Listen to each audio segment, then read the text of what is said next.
The warning lights flashed red across the bridge of the Harmony's light. Captain Kelevor pressed her 4 delicate hands against the smooth control panel and felt her heart sink. The beautiful ship that had been her home for 3 years was dying around them. "Captain, the main engines are completely offline," reported Chief Engineer Nextal from his station. His voice was calm, but Kelevor could hear the fear underneath. "The pirates damaged too many systems. We cannot repair them with what we have." Kelevor looked out through the clear dome that formed the front of their bridge. Space stretched endlessly in all directions, cold and empty. Behind them, the wreckage of their escort ships drifted slowly apart. The Chronari raiders had been thorough. They had taken everything valuable and destroyed what they could not carry. "How long do we have?" she asked. "Life support will fail in 18 hours, Nextal replied. "Maybe 20 if we shut down all non-essential systems." 20,000 souls depended on her decisions.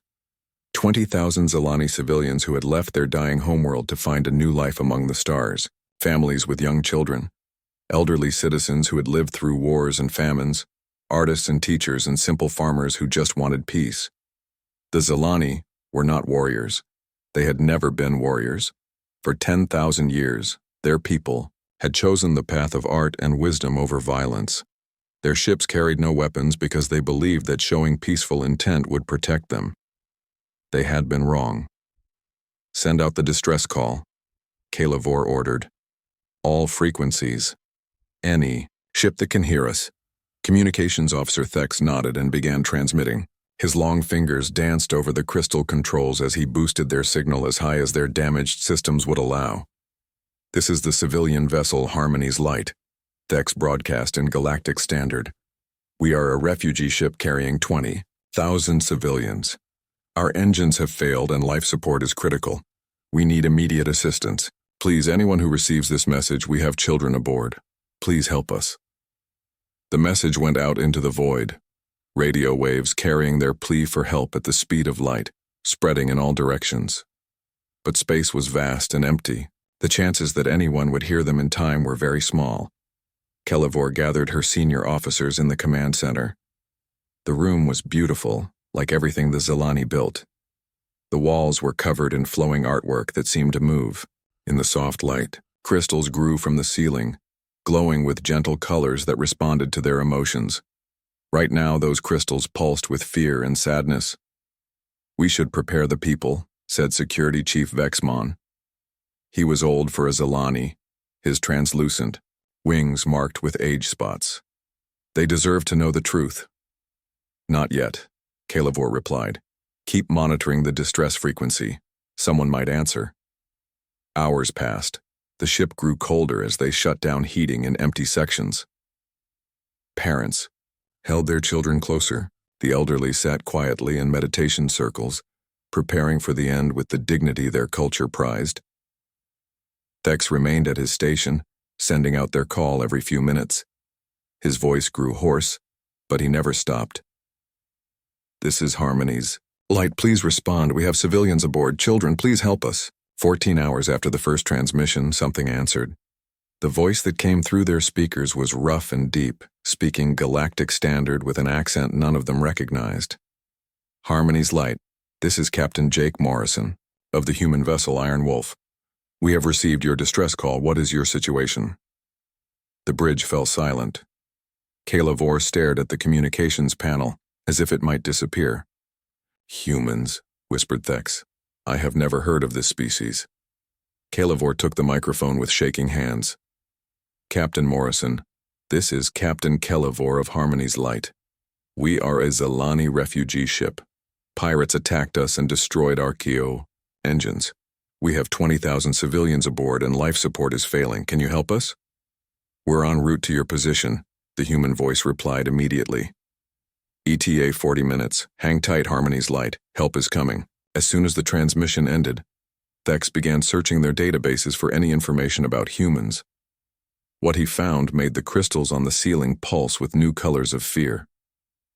"Captain," he said slowly, "according to galactic records, humans come from what the Council classifies as a death world. Their planet is considered extremely dangerous.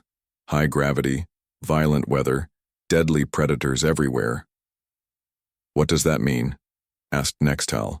It means they evolved in conditions that would kill most other species, Thex replied. The few reports we have described them as tall, heavily built, and extremely aggressive. Their world has been at war with itself for most of their history.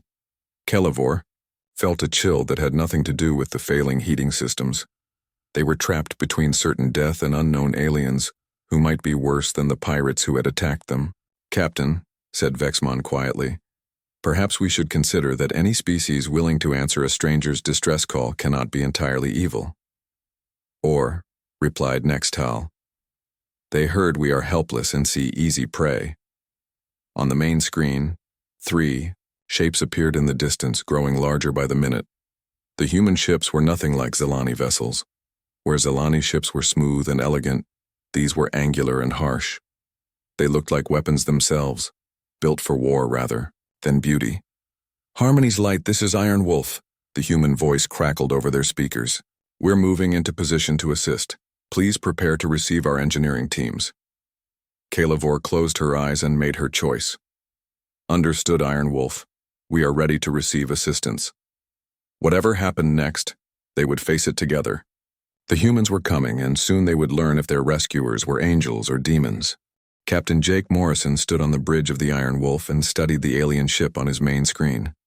The vessel was beautiful, in a way that human ships never were. It looked more like a piece of art than a spacecraft, all smooth curves and flowing lines that seemed to dance in the starlight. What do you think, Captain? Asked Lieutenant Commander Lisa Parker from her position at the tactical station. She was a small woman with sharp eyes and quick hands, perfect for her job controlling the ship's weapons. Could be a trap. Morrison scratched his beard and considered the possibility. The human fleet had been exploring this part of space for 6 months now, making contact with different alien species. Some had been friendly. Others had tried to kill them. You learned to be careful.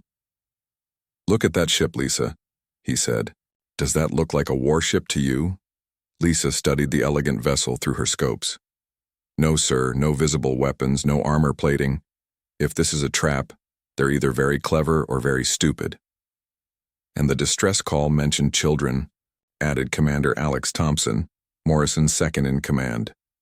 Alex was tall and thin with graying hair and the kind of calm voice that kept people steady in a crisis. Could still be a lie, but my gut says these people are really in trouble.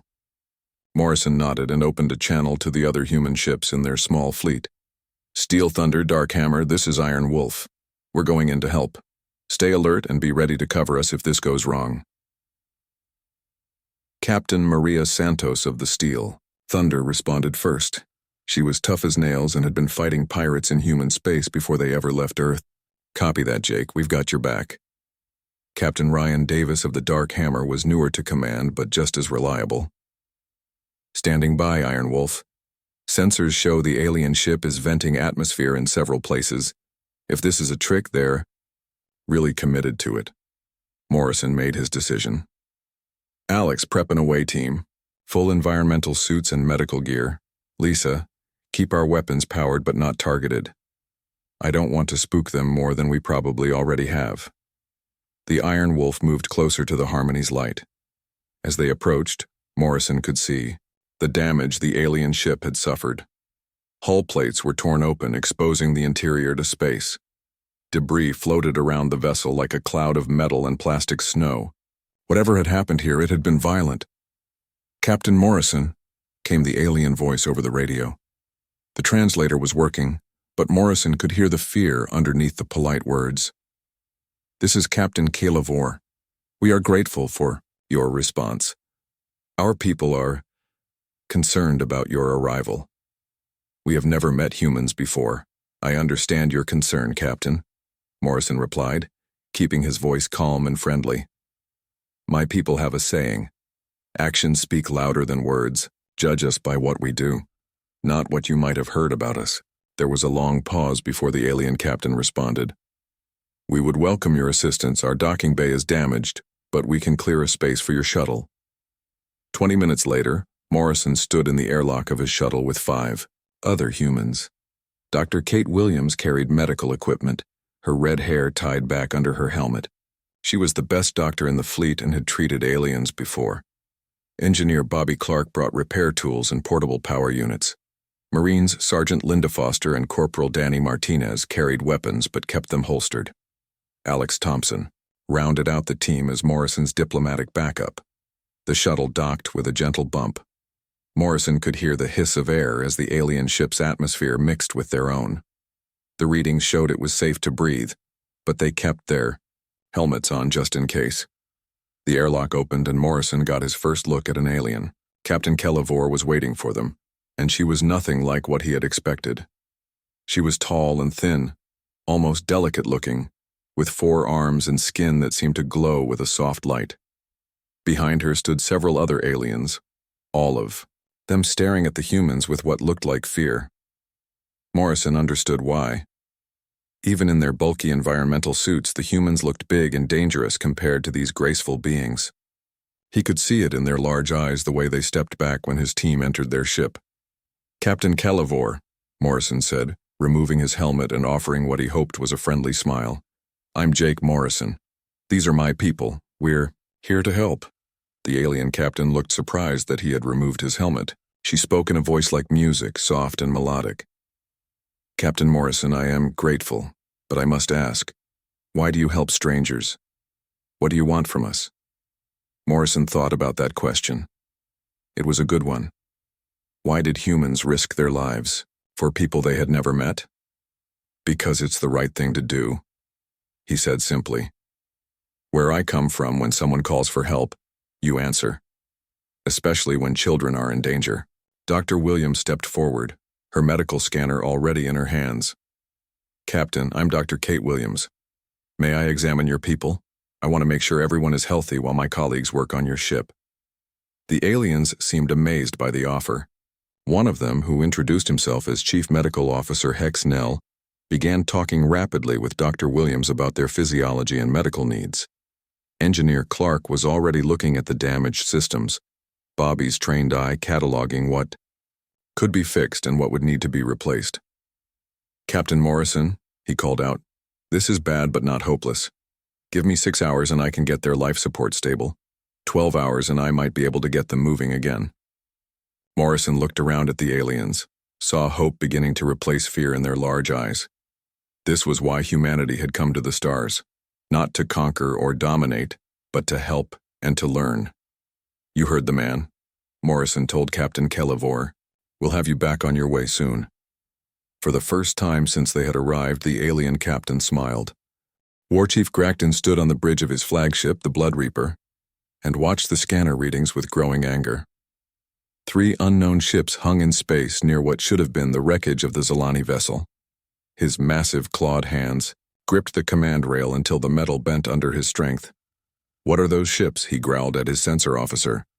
Gracton was huge even for a Chronari, standing nearly 8 feet tall with thick scales covering his body. Scars from 100 battles marked his hide, each one a story of victory over weaker enemies. "Unknown configuration, War Chief," replied the smaller Chronari at the sensor station. "They appear to be guarding the Zalani ship. Our attack damaged it badly, but it is still intact." Gracton's yellow eyes narrowed. The Chronari had ruled this sector of space for 50 years through fear and violence. No one challenged them. No one dared to interfere with their raids. These newcomers would learn their mistake. "Signal the pack," Gracton ordered. "All ships, move to attack formation. We will crush these fools and finish what we started with the Zalani." Aboard the Iron Wolf, alarms began sounding as the Chronari ships appeared on their sensors. Lieutenant Commander Lisa Parker studied her tactical display with growing concern. "Captain Morrison, we have 12 ships dropping out of hyperspace," she reported. "They're big and they're armed, really armed." Morrison had just returned from the Zalani ship, where Engineer Clark was making good progress on repairs. The alien captain had been telling him about the raiders who had attacked them when the warning came through his communicator. "Battle stations," Morrison ordered calmly. "Signal Steel Thunder and Dark Hammer. Looks like we're about to meet the neighbors." On the main screen, the Chronari ships looked like floating fortresses. They were 3 times the size of the human vessels, covered in weapons and armor plating, Skulls and bones decorated their hulls, trophies from their victims. "Iron Wolf, this is Steel Thunder," came Captain Santos's voice over the radio. "Those are some ugly ships. What's the plan?" Morrison looked at the tactical display. 12 against 3 were not good odds, but the humans had advantages the Chronari didn't know about yet. Human ships were built to fight other human ships, and humans came from a world where everything tried to kill you. "We protect the civilians," Morrison said simply. "Alex, get our people back from the Zilani ship. Lisa, power up all weapons, but keep the safeties on until I give the word." The Chronari ships moved into attack formation, clearly expecting an easy victory. Their communication came through on an open channel, the voice harsh and filled with contempt. "Unknown vessels, you are interfering with Chronari business." Gracton's voice boomed through space. "Surrender now, and we will kill you quickly. Resist, and we will take you apart piece by piece." Morrison keyed his own communicator. "This is Captain Jake Morrison of the Earth vessel Iron Wolf. You are threatening civilians under our protection. Withdraw immediately or face the consequences." Gracton's laughter was like the sound of breaking glass. "Earth? Never heard of it. You must be very stupid or very brave, little ship. Either way, you are about to die." The first Chronari ship opened fire, massive plasma cannons sending bolts of superheated energy toward the Iron Wolf. Lisa Parker's hands flew over her controls, and the human ship twisted away from the attack with impossible grace. "Return fire," Morrison ordered. The Iron Wolf's weapons were smaller than the Chronari guns, but they were faster and more accurate. Human targeting computers designed to track missiles moving at incredible speeds had no trouble with the lumbering alien ships. The first volley punched through the Chronari shields like they weren't there. "Impossible!" Gracton roared as his ship shook under the impact. "Their weapons are too small to penetrate our defenses." But the humans weren't done. Captain Santos brought the Steel Thunder into the fight, using her ship's superior speed to circle around the Chronari formation. Her weapons tore into 2 ships at once, targeting their engines and weapon systems with surgical precision. The Dark Hammer, under Captain Davis, demonstrated another human advantage. Instead of trading long-range shots, Davis brought his ship in close, using the Chronari ship's size against them. The massive alien vessels couldn't bring their main guns to bear on a target so close to their hulls. "These are not normal prey," Gracton's tactical officer reported, his voice shaking. "They fight like nothing we have seen before. Their ships move like fighters, but they have the firepower of cruisers." Gracton watched in growing disbelief as 3 small ships held off his entire raiding fleet. The humans didn't fight like any species he had encountered. They took risks that seemed insane, using their ship's armor to absorb hits that should have destroyed them. They fought like they had nothing to lose and everything to protect. "War Chief," his communications officer called out, "I'm detecting more ships approaching, human ships." On the long-range sensors, 4 more vessels were dropping out of hyperspace. These were different from the first 3, bigger and carrying what looked like small fighter craft. Morrison smiled grimly as he saw the reinforcements arrive. "This is Admiral Patricia Stone aboard the Liberty's Edge," came a new voice over the radio. "Sorry we're late to the party, Jake. What's the situation?" "Hostile raiders attacking civilians," Morrison replied. "We're keeping them busy, but we could use some help." The new human ship spread out in a formation that made Gracton's blood run cold. He had seen that pattern before, in the final moments of battles when his enemies realized they were about to lose. It was the formation of predators moving in for the kill. "All ships retreat," Gracton ordered. "Fall back to jump distance." But the humans weren't letting them leave. Fighter craft poured out of the carrier ships, small and fast and deadly. They swarmed over the Chronari vessels like angry insects, targeting engines and communication arrays. 3 Chronari ships tried to run. They never made it to hyperspace. The others found themselves surrounded, their weapons useless against enemies that moved like ghosts and struck like lightning. For the first time in his life, War Chief Gracton knew what it felt like to be prey. Lieutenant Commander Steve Collins crawled through the damaged section of the Harmony's light, his tools floating beside him in the zero gravity. Sparks flew from broken power lines as he worked to reroute systems around the worst damage. Through the hull, He could hear the distant rumble of explosions as the space battle raged outside. "How much more time do you need?" asked Engineer Nextal, the Zelani floating nervously nearby. His forearms held spare parts while his large eyes watched Collins work with fascination and fear. "Give me 30 minutes," Collins replied without looking up from the control panel. "Your people build things different than we do, but electricity is electricity. I can make this work." On the bridge of the Harmony's light, Captain Keelavor watched the battle through her damaged sensors.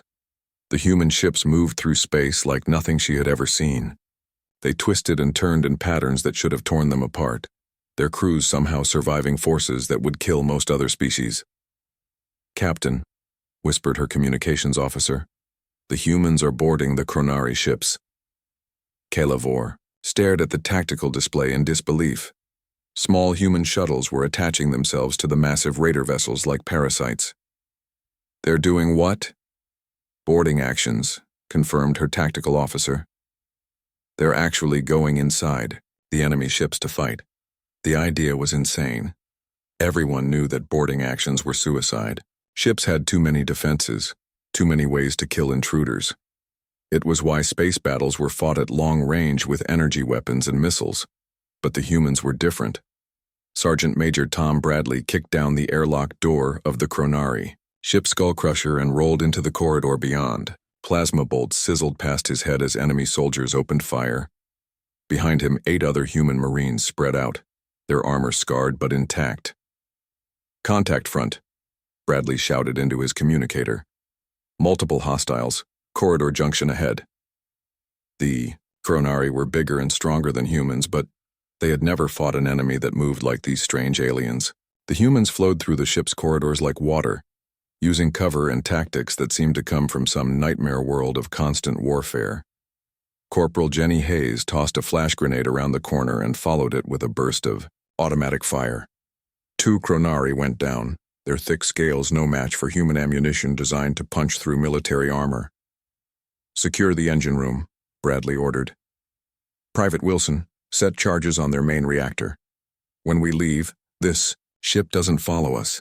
The Chronari crew had never experienced close combat like this. They were used to terrorizing helpless civilians, not fighting trained soldiers who moved through their ship like deadly shadows. Their own weapons were too big for the narrow corridors, designed for intimidation rather than effectiveness. On another Chronari ship, Marine Lieutenant Carl Anderson led his team toward the bridge. The alien corridors were too small for the massive raiders, but perfect for human-sized fighters. Anderson's people moved with the precision that came from years of training in Earth's most dangerous environments. "Sir, we've got their captain," reported Sergeant Paula Martinez over the radio. "Big ugly lizard thing, he's not happy about visitors." War Chief Gracton found himself trapped on his own bridge as human soldiers appeared from ventilation shafts and maintenance tunnels. These aliens were smaller than Chronari, but they moved with a speed and coordination that seemed impossible. "Surrender now," said the human leader, a woman with cold blue eyes and scars on her face. "Your ship is dead and your crew is down. Don't make us finish this the hard way." Gracton looked around his bridge. Half his officers were unconscious. The other half had their hands in the air. His mighty flagship, terror of the sector, had been conquered by a dozen small aliens in less than 20 minutes. "What are you?" he asked in amazement. "We're humans," the woman replied simply. "And you picked the wrong fight." Back on the Harmony's light, Dr. Kate Williams worked frantically to treat wounded from both sides.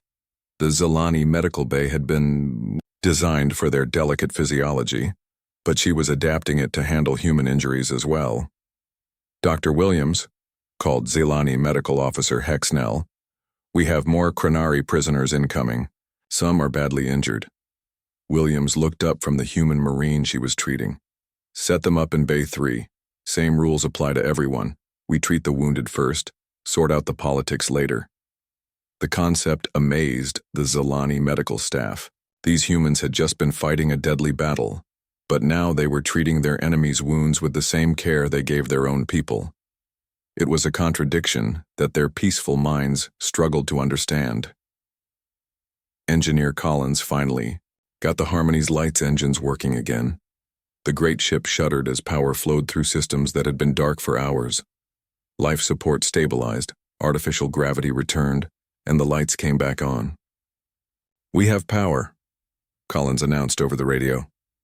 "Engines are at 60%, but that's enough to get you home." Captain Morrison's voice crackled through the speakers. "Outstanding work, Steve. All human ships prepare to escort Harmony's flight to safe space. The Chronari won't be bothering anyone for a while." Through the clear dome of her bridge, Captain Kelevor watched the last of the raider ships surrender or retreat. The space around them was littered with debris and disabled vessels, but the Harmony's light was alive and moving again.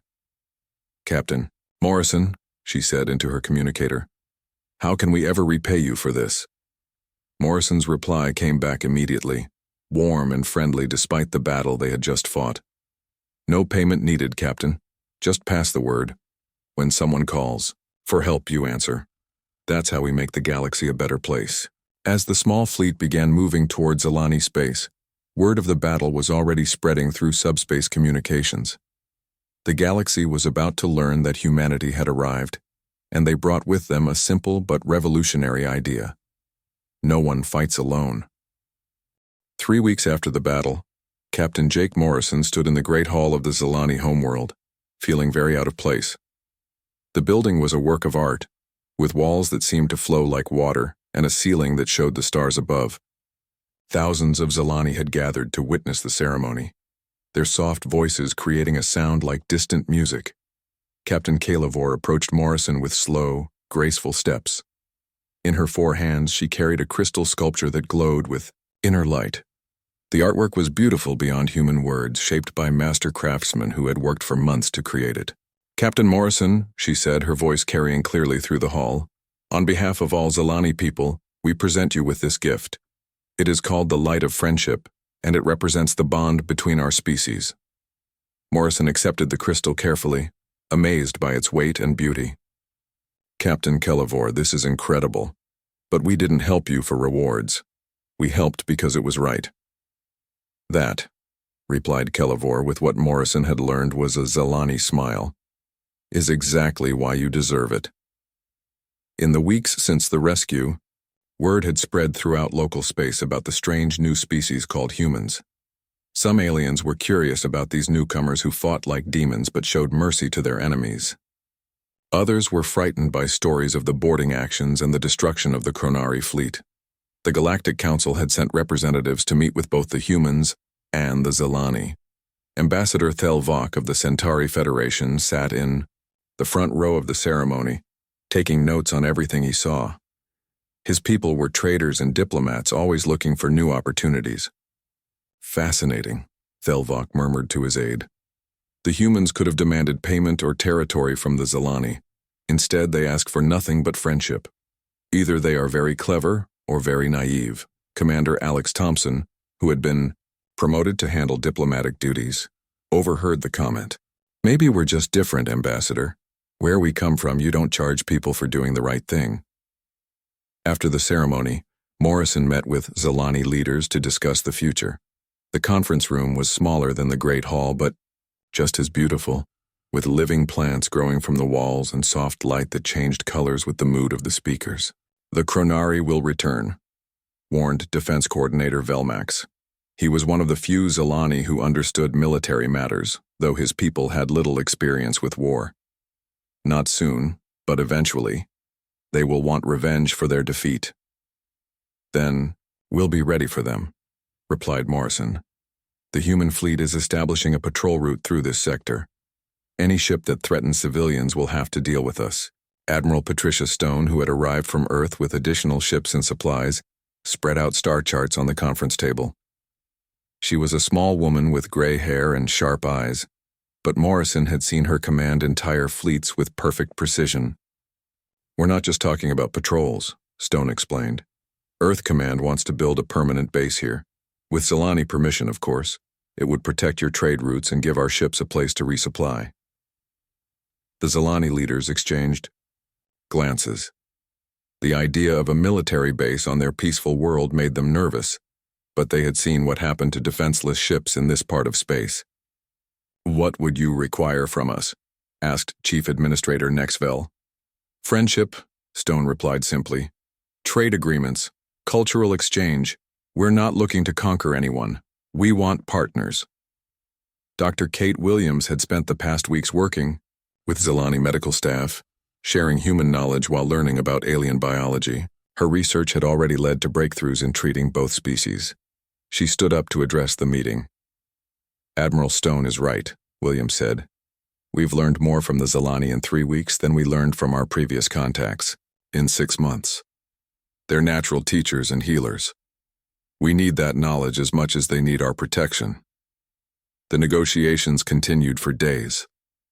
In the end, the agreement was unlike anything the galaxy had seen before. Instead of the usual complex treaties full of trade restrictions and territorial claims, the Human-Zilani alliance was based on simple principles: help when asked, share what you can, protect the innocent.